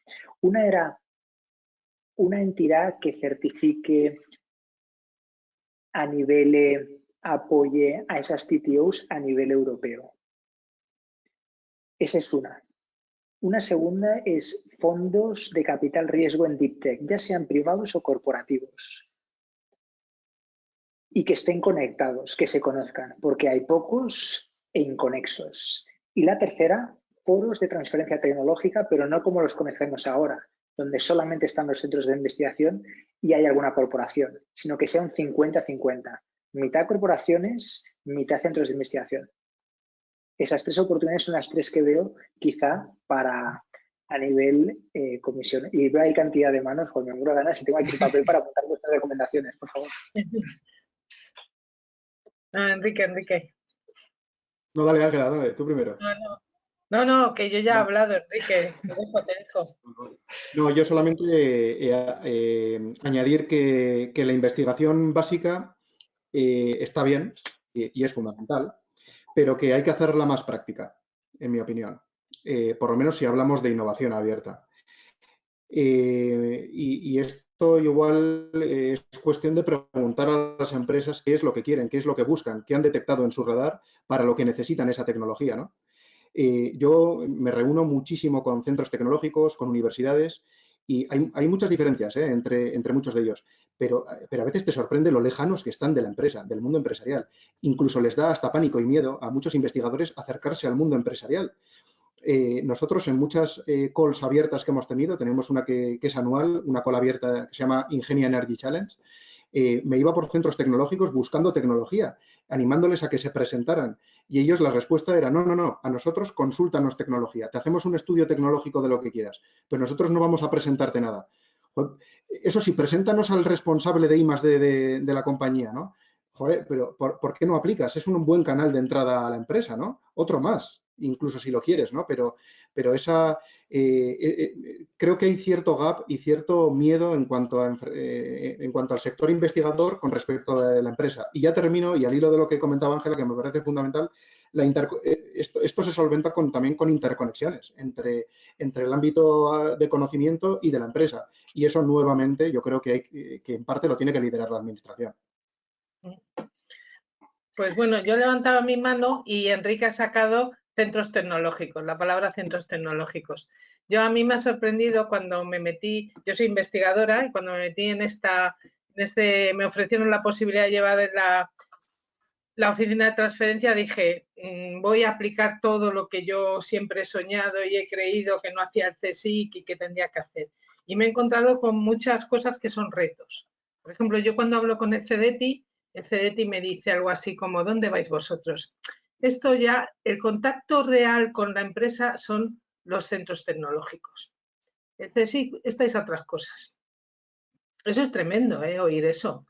Porque yo creo que no conocen, o sea, se han encasillado en un mundo en el que están despreciando trabajo de mucha calidad. Y no es el que hago yo, que tengo ya una edad, sino es el de toda la gente que sale fuera de España y que está realizando postdoc, porque entrar en el CSIC no es una cosa trivial. Entonces estás rechazando una excelencia tremenda que dudo que lo tengan los centros tecnológicos, sinceramente. Simplemente por la dificultad y las diferentes trabas que tiene uno para entrar en un sitio o en otro. Los centros tecnológicos, en mi opinión, los hay de todos los colores. Hay unos que son muy buenos, muy potentes y otros que no lo son tanto. Hay unos que están muy unidos a las industrias del entorno y son muy buenos captadores. Yo he conocido a alguno que me ha dejado sorprendida porque tenía una conexión muy fuerte y muy importante con el tejido industrial que tenía alrededor. Pero hay otros que realmente son lo que dice Enrique. Dice, son como un poco burócratas, ¿no? Enséñame los papeles, dime que yo relleno y es que eso no puede ser, no puede ser. Entonces, para mí, primero, proyectos industriales, ¿por qué un proyecto industrial no puede tirar a un grupo de investigación de un proyecto industrial, un organismo público? ¿Por qué los proyectos industriales del CDTI tienen que tirar solo empresas? ¿Por qué cambiar el sistema no podría ser bueno? O sea, usted es grupo de investigación, usted hace este proyecto, pero está obligado a que dentro del proyecto haya empresas y a lo que salga esté en el mercado y realmente se ponga en el mercado. A lo mejor es otra forma, otro esquema y también funciona. Yo, en fin, no sé muy bien cómo cambiar esto, pero es verdad que yo creo que como somos un poco pesados los que estamos ahora en el CSIC, pues al final va a tener que tirar la toalla con nosotros porque estamos ahí todo el día diciendo, oye, que sabemos hacer cosas, dejarnos. Pero la realidad es que son como dos mundos, o sea, es los investigadores pata negra que miro a otro lado y los de CDT que, bueno, es que vosotros ya investigáis. Ya tenéis fondos para investigar. Es que no es cuestión de eso, no es cuestión de tener fondos, es cuestión de que lo que hacemos llegue y realmente mejore la situación del país, ¿no? Bueno, pues nada, dicho esto, es que lo de los centros tecnológicos. Muchas gracias. Nos pasamos unos minutos, pero tenemos algunas preguntas y si os parece las contestamos rápida para intentar dar respuesta. Tenemos varias que sí que nos estáis preguntando sobre modelos o proyectos en concretos que tenéis y por si podrían tener encaje principalmente con Acciona, con Enagás de colaboración. En este caso, como os comentaba, cuando os hagamos llegar las presentaciones, os daremos el contacto también de los panelistas para que directamente podáis contactarles o si queréis escribirnos directamente sin ningún problema y os conectamos con ellos. ¿Vale? Luego, por otro lado, tenemos a otro experto de Corporate Venturing, en este caso Alberto Ruella, Acción, José María, que en concreto nos pregunta o nos hace llegar que te traslademos que hacia dónde crees que se moverán las iniciativas de Corporate Venturing, intraemprendimiento, aceleración, de cara al futuro, ¿no? ¿Qué camino van a tener? Sí, la podría contestar él, que sabe mucho de esto. Pero vamos a intentar ahí. O sea, después le escribiré para saber su contestación. Te diría, es difícil de predecir. Nosotros lo que tenemos es intentamos identificar cuáles son los desafíos en el mercado a corto, a medio y a largo. Entonces, lo que sí que tenemos es un mapeo de desafíos a nivel industrial en temas de corporate venture, a nivel mundial y también cómo evolucionan las regiones. Para muchos de esos desafíos no tenemos respuesta, para otros estamos en ello. Lo que puede avanzar son cuáles son los estudios que vienen después o están en camino, que eso anticipan desafíos que nos vamos a encontrar o soluciones que se están buscando. Es a todo lo que puede llegar hasta ahora. Uno, pero que ya ha salido en la conversación y reitero, conexión entre corporate venturing y transparencia tecnológica. Esto veo que va a dar pie para los próximos quizá 5 o 10 años. Y transparencia tecnológica cada vez va a tener más relevancia. Terreno virgen, océano azul, primera. Segunda, el concepto, hay otra palabra que hemos repetido todos de vez en cuando, que es la palabra ecosistema. Esto ya no es cosa de una persona, esto es una red. Por tanto, modelos de squads de distintas corporaciones trabajando hacia una dirección o modelos más complejos, incluso fuera del corporate venture, más de innovación abierta, más complejos, esa idea para reducir costes de innovación, reducir riesgo, aumentar deal flow, mejorar propuestas de valor, la veo como la segunda tendencia. Y diría una tercera, perdón, y una tercera que veo es el tema de la anticipación de deal flow. Cada vez más va a ser más difícil ser el primero, pero a la vez cada vez es más importante ser el primero. Por tanto, ¿cómo identificar estrategias únicas para conseguirlo a la hora de identificar una oportunidad? La parte de conexión entre transparencia y venturing, la segunda ecosistemas y la tercera anticipación de deal flow. Perfecto, muchas gracias. Nos preguntan también que en el caso de las presentaciones iniciales que habéis hecho, Enrique comentaba que su equipo estaba formado por 9 personas y nos preguntaban, nos trasladaban esta misma pregunta para los diferentes panelistas. En vuestro caso, Ángela, Javier, José María, ¿cuántas personas al final componen vuestro área? Empezamos por Ángela, por ejemplo. Bueno, nosotros somos en la organización central dedicados solo a transferencia y esas 4 líneas que os decía, que son la parte de comercialización, protección, desarrollo de BTs y todo lo que tiene que ver con contratos y tal. Somos un total de 25 personas en la organización central, más otras 25 personas aproximadamente distribuidas por España, en centros y en delegaciones del CSIC. O sea, casi 50. Es un poco ahí fluctuante, pero... De acuerdo. Por vuestra parte, Javier. Bueno, lo que es el equipo de innovación abierta en corporativo, lo que es mi equipo, somos 3 personas. ¿Quiere decir que innovación abierta en Acciona son 3 personas? Pues no, porque tenemos personas distribuidas en los distintos negocios de la compañía, en construcción, en agua, en energía, que también lideran esa conversación, bueno, pues con universidades y con centros de investigación.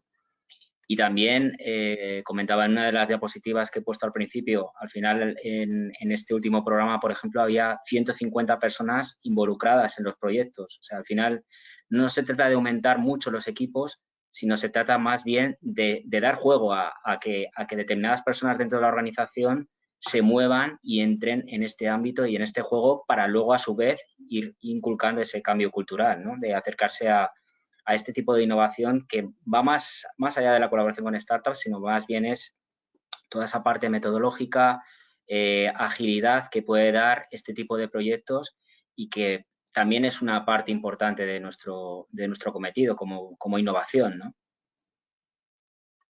Perfecto. Por vuestra parte, José María. Solo por verificar, te refieres a todos los que estamos conectados de alguna forma con innovación.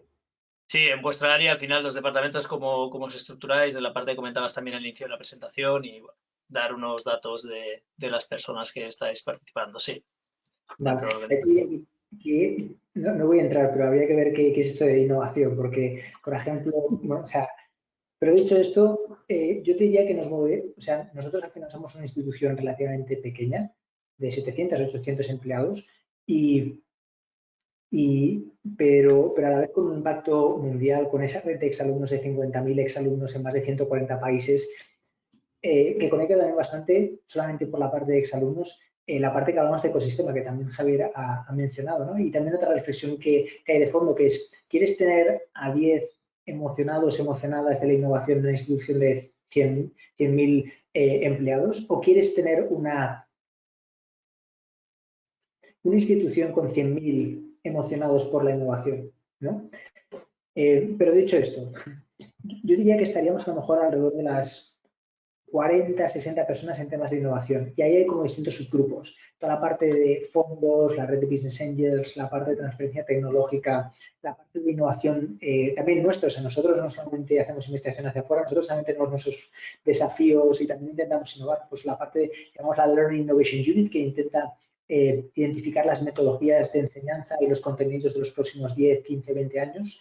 Después toda la parte del profesorado que lleva la parte de más de iniciativa emprendedora e innovación.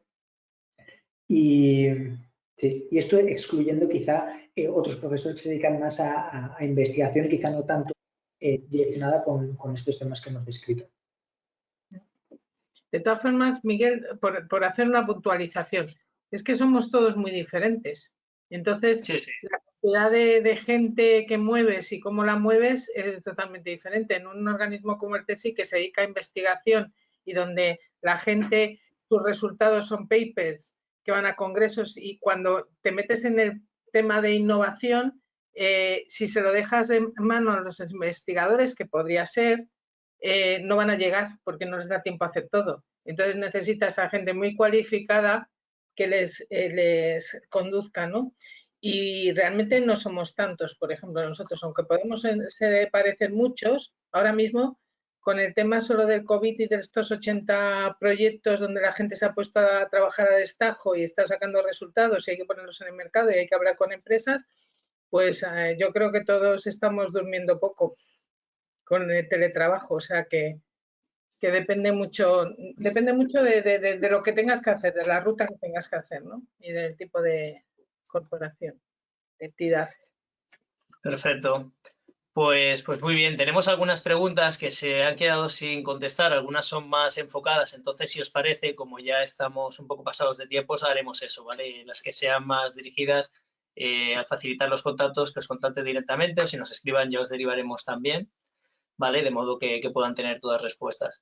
Y bueno, pues llegados a este punto, daros las gracias por vuestra colaboración en este panel. Creo que ha sido muy provechoso, han salido temas muy interesantes, con visiones muy diferentes también y complementarias a su vez. Y bueno, espero que a todos los asistentes pues les haya parecido interesante también y les haya aportado valor como mínimo. ¿De acuerdo? Entonces, cualquier duda que podáis tener, nos contactáis sin problema y como decía, os haremos llegar las presentaciones y los contactos de los ponentes también. De acuerdo, pues muchas gracias a todos y que tengáis buena tarde. Igualmente, muchas gracias, Miguel.